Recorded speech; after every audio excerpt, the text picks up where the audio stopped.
ಎಲ್ಲರಿಗೂ ನಮಸ್ಕಾರ.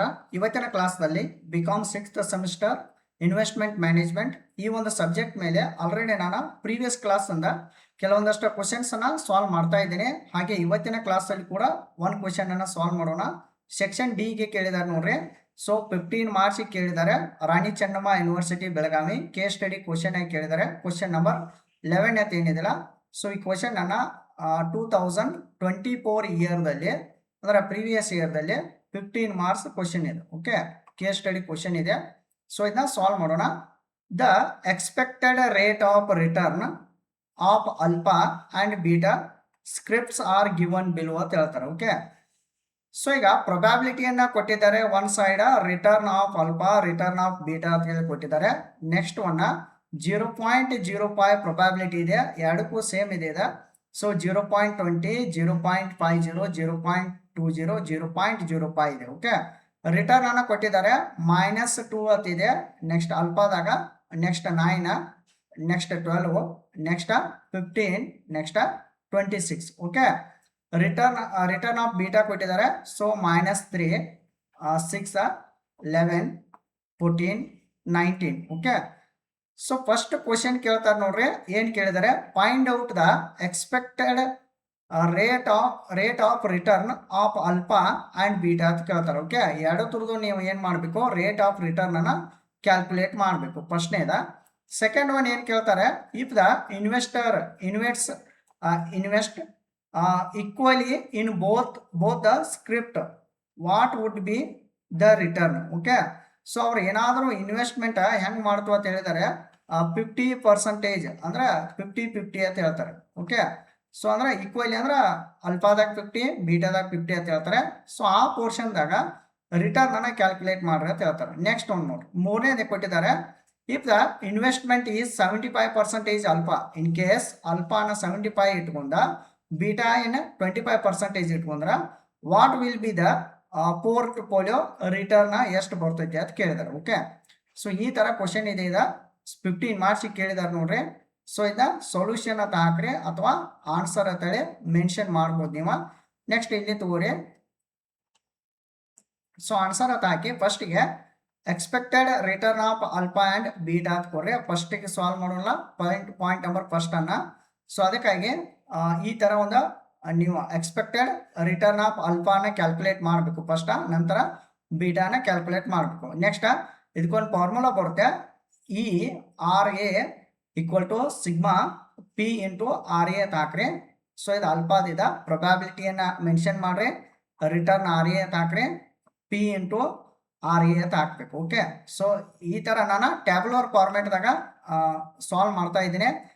ನೀವು ಬೇರೆ ವೇದಾಗ ಕೂಡ ಪ್ರಾಬ್ಲಮ್ ಅನ್ನ ಸಾಲ್ವ್ ಮಾಡ್ಬೋದು. ಓಕೆ, ಸೊ ಇದು ಏನ್ ನೋಡ್ರಿ 0.05 ಪ್ರೊಬ್ಯಾಬಿಲಿಟಿ ಮೆನ್ಷನ್ ಮಾಡ್ಕೋತವ್ರಿ. ಎಷ್ಟು ಕೊಟ್ಟಾರಲ್ಲ ಇಲ್ಲಿ ಸೇಮ್ ಇವೇನ್ ಪ್ರೊಬ್ಯಾಬಿಲಿಟಿ ಅದಲ್ಲಿ ಇದ್ದ ಮೆನ್ಷನ್ ಮಾಡ್ರೆ 0.05 0.20 0.50 0.20 0.05. ಓಕೆ, ಸೊ ಇದಾದ್ಮತ್ತ ರಿಟರ್ನ್ ಅಲ್ಫಾದ ರಿಟರ್ನ್ ಎಷ್ಟಿದೆಯಲ್ಲ -2 9 12 15 26. ಓಕೆ, -2 9 12 15 26 ಅನ್ನ ಮಾಡಬೇಕು. Okay, next P into RA ಮಾಡಬೇಕು. ಅಂದ್ರೆ P ಅಂದ್ರೆ ಎಷ್ಟು? ಈಗ 0.05 ಇಂಟು -2 ಮಾಡ್ರಿ.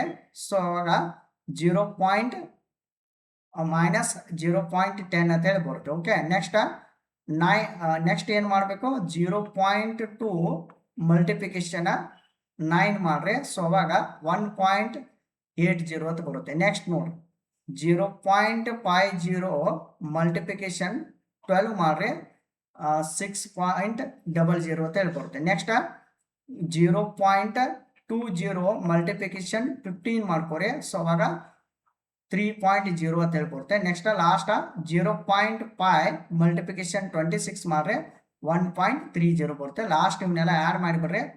So plus sign first add ಮಾಡ್ಕೋರಿ, ಮೈನಸ್ ಮಾಡಿಬಿಡ್ರಿ ಇದನ್ನ. ಸೊ ಅವಾಗ 12% ಅಂತ ಹೇಳಿ ಬರುತ್ತೆ. Okay, next expected return of ಬೀಟಾನ ಮೆನ್ಷನ್ ಮಾಡ್ರಿ. ಈಗ ಅಲ್ಫಾ ಮುಗೀತು. ಸೊ ಈಗ ಬೀಟಾ ಅಲ್ಫಾದ ರಿಟರ್ನ್ ಎಷ್ಟು ಆಯ್ತು? 12%. ಓಕೆ, ಬೀಟಾನ ಸಾಲ್ವ್ ಮಾಡೋಣ. E bracket RA equal to sigma P into RB ಅಂತ ಹಾಕ್ಬೇಕು. ಓಕೆ, ಬೀಟಾನ ಹಾಕ್ರಿ, ಪ್ರೊಬ್ಯಾಬಿಲಿಟಿ ತಗೋರಿ, ರಿಟರ್ನ್ ತಗೋರಿ, ಆರ್ ಬಿ ಅಂತ ಹಾಕ್ರಿ, ಪಿ ಇಂಟು ಆರ್ ಬಿ ಅಂತ ಹಾಕ್ರಿ. ಸೇಮ್ ಪ್ರೊಬ್ಯಾಬಿಲಿಟಿ ಮತ್ತೆ ಇವನ್ನ ಮೆನ್ಷನ್ ಮಾಡ್ಕೊತ ಹೋಗೋದು. 0.05, 0.20, 0.50, 0.20, 0.05. ಓಕೆ, ಇವನ್ನ ಮೆನ್ಷನ್ ಮಾಡ್ರಿ. 0.50, 0.20, 0.50, 0.20, 0.05. ಓಕೆ, ರಿಟರ್ನ್ ಈಗ ಯಾವ್ದು ರಿಟರ್ನ್ ತಗೋಬೇಕ್ರಿ? ಇದನ್ನ ತಗೋಬೇಕು. ಬೀಟಾನ ತೆಗೆದುಕೊಳ್ಬೇಕು. -3, 6, 11, 14, 19. ಓಕೆ, ಸೊ ಇದನ್ನ ತೆಗೆದುಕೊಳ್ರಿ. -3, 6, 11, 14, 9 ಅನ್ನ ತೆಗೆದುಕೊಳ್ರಿ. ಮತ್ತು ಇದಕ್ಕೆ ಮಲ್ಟಿಪ್ಲಿಕೇಶನ್ ಮಾಡಿಕೊಡ್ರಿ. ಓಕೆ, ಈಗ -3 ಫಸ್ಟ್ 0.05 ಮಲ್ಟಿಪ್ಲಿಕೇಶನ್ -3 ಮಾಡಿದಾಗ ಸೊ ಅವಾಗ -0.15 ಬರುತ್ತೆ.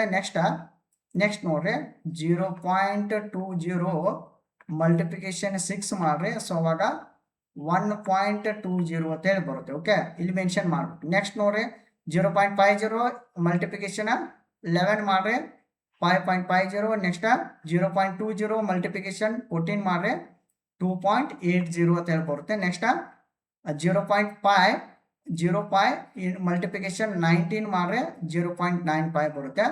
ನೆಕ್ಸ್ಟ್ ಇವನ್ನೆಲ್ಲ ಪ್ಲಸ್ ಮಾಡ್ಕೊರಿ. 1.20, 5.50, 2.80, 0.75 ಮೈನಸ್ ಯಾವ್ದು ಮೈನಸ್ ಇದೆಯಲ್ಲ ಅದು ಮೈನಸ್ ಮಾಡಿಬಿಡ್ರಿ.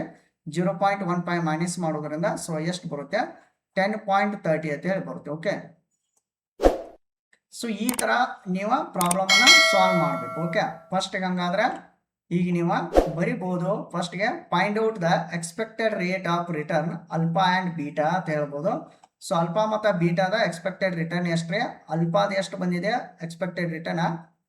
12%, ಬೀಟಾದ 10.30%. ಓಕೆ, ನೆಕ್ಸ್ಟ್ ಇಷ್ಟಾದ್ರೆ ಮುಗಿತಿದ್ದು ಫಸ್ಟ್ ಏನ ಕ್ಲೋಸ್ ಆಯಿತು. ಓಕೆ, ನೆಕ್ಸ್ಟ್ ಒಂದು ನೋಡೋಣ. So next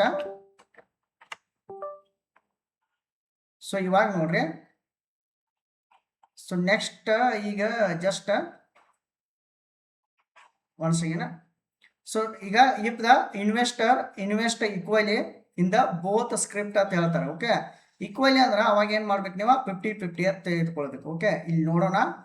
equal investment portfolio return 50-50% ಇದೆ. ಓಕೆ, ಸೊ ನೆಕ್ಸ್ಟ್ ಇದ ಫಾರ್ಮುಲಾ ಹಾಕ್ರಿ. ಒಂದ ERP equal to return on portfolio return ಇದ್ದಾಗ.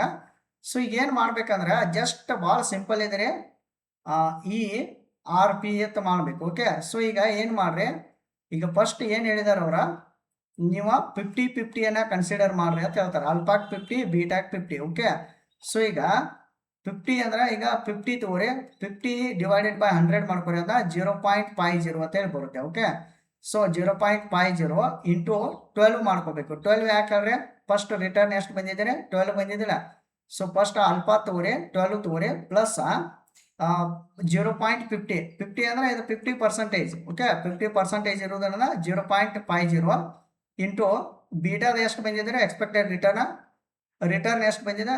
ಇಲ್ಲಿ ನಾವು ರಿಟರ್ನ್ ಕ್ಯಾಲ್ಕುಲೇಟ್ ಮಾಡಿದ್ವಲ್ಲ, ಈಗ 10.30 ಅಂತ ಬಂದಿದೆ. 10.30 ಮೆನ್ಷನ್ ಮಾಡ್ರಿ. ಸೊ ನೆಕ್ಸ್ಟ್ ಈಗ 0.50 ಇಂಟು ಮಲ್ಟಿಪ್ಲಿಕೇಶನ್ 12 ಮಾಡಿದಾಗ 6.00. ನೆಕ್ಸ್ಟ್ 0.50 ಮಲ್ಟಿಪ್ಲಿಕೇಶನ್ ಮಾಡ್ರಿ, 10.30 ಮಲ್ಟಿಪ್ಲಿಕೇಶನ್ ಮಾಡಿದಾಗ 5.15 ಬರುತ್ತೆ. ಸೊ ಟೋಟಲ್ ಇಷ್ಟು ವ್ಯಾಲ್ಯೂ ಬರುತ್ತೆ. 6.00 ಪ್ಲಸ್ 5.15 ಮಾಡಿದಾಗ 11.15 ಅಂತ ಹೇಳಿ ಬರುತ್ತೆ. ಓಕೆ, ಸೊ ಹಂಗಾದ್ರೆ ಇದು ಎಷ್ಟು ವ್ಯಾಲ್ಯೂ ಬರ್ತೈತೆ ಹೇಳ್ರಿ? 11.15% ಅನ್ಬೋದು. ಓಕೆ, ಇತರ value. So next point number C solve ಮಾಡ್ರಿ. So if the investment is 75 in alpha, 25 beta ಅಂತ ಹೇಳ್ತಾರೆ. ಓಕೆ, ಇಲ್ಲಿ 50-50 ಹೆಂಗೆ ತೆಗೆದುಕೊಂಡಿರಲ್ಲ, ಇಲ್ಲಿ 75 ಮತ್ತು 25 ತೆಗೆದುಕೊಳ್ಬೇಕು. ಓಕೆ, ಜಸ್ಟ್ ಹಿಂಗೆ ತೆಗೆದುಕೊಳ್ರಿ. ಇದು ಪೋರ್ಟ್ಫೋಲಿಯೋ ರಿಟರ್ನ್ 75 ಅಲ್ಫಾ, 25 ಬೀಟಾ ಅಂತ ಹಾಕ್ರಿ. ಸೊ ಈಗ E bracket RP equal to, so ಈಗ 75% ಹಿಂಗೆ ಬರಿಬೋದು 0.75. ಸೊ ಅಲ್ಫಾದ ರಿಟರ್ನ್ ಎಷ್ಟು ಬಂದಿದೆ ನೋಡ್ರಿ? ಅಲ್ಫಾದ ಒನ್ಸಿಗೇನ ಇಲ್ಲಿದೆ ನೋಡ್ರಿ, 12% ಇದೆಲ್ಲ, you have to mention 12. Next plus ಏನು ಮಾಡ್ರಿ, ಬೀಟಾ ಎಷ್ಟಿದೆ ರೀ? 25% ಅಂದ್ರೆ 0.25 ಇಂಟು ಬೀಟಾ ರಿಟರ್ನ್ ಎಷ್ಟಿದೆ? 10.30. ಓಕೆ, 10.30 ಅಂತ ಹಾಕ್ರಿ. ಸೊ 0.75 ಮಲ್ಟಿಪ್ಲಿಕೇಶನ್ 12 ಮಾಡಿದಾಗ ಈಕ್ವಲ್ ಟು 9.00 ಬರುತ್ತೆ. ನೆಕ್ಸ್ಟ್ 0.25 ಮಲ್ಟಿಪ್ಲಿಕೇಶನ್ 10.30 ಮಾಡಿದಾಗ ಸೊ 2.575 ಅಂತ ಹೇಳಿ ಬರುತ್ತೆ. ಫೈನಲ್ ಆಗಿ ಒಂದು ವ್ಯಾಲ್ಯೂ ಬರುತ್ತೆ. ಎಷ್ಟು ಬರುತ್ತೆ ಅಂದರೆ 9.00 ಪ್ಲಸ್ 2.57 ಮಾಡಿದಾಗ ಸೊ 11.575 ಅಂತ ಹೇಳಿ ಬರುತ್ತೆ. ಓಕೆ, ಸೊ ಇಲ್ಲಿ 11.575 ಇದು ಎಷ್ಟು ಬರ್ತದೆ? 11.575 ಬರ್ತದೆ. ಓಕೆ, ಸೊ ಈ ಥರ ಈ ಪ್ರಾಬ್ಲಮನ್ನು ನೀವು ಸಾಲ್ವ್ ಮಾಡಬೇಕು. ಫಸ್ಟಿಗೆ ಅಲ್ಫಾನ ತೆಗೆದುಕೊಳ್ರಿ, ಬೀಟಾನ ಕ್ಯಾಲ್ಕುಲೇಟ್ ಮಾಡಬೇಕು, ಎಕ್ಸ್ಪೆಕ್ಟೆಡ್ ರಿಟರ್ನನ್ನು ಕ್ಯಾಲ್ಕುಲೇಟ್ ಮಾಡಿರಿ. ಸೊ ನಂತರ ಅವರ ಇನ್ವೆಸ್ಟ್ಮೆಂಟ್ 50-50 ಮಾಡ್ತಾರೆ ಅಂತ ಹೇಳಿದರು.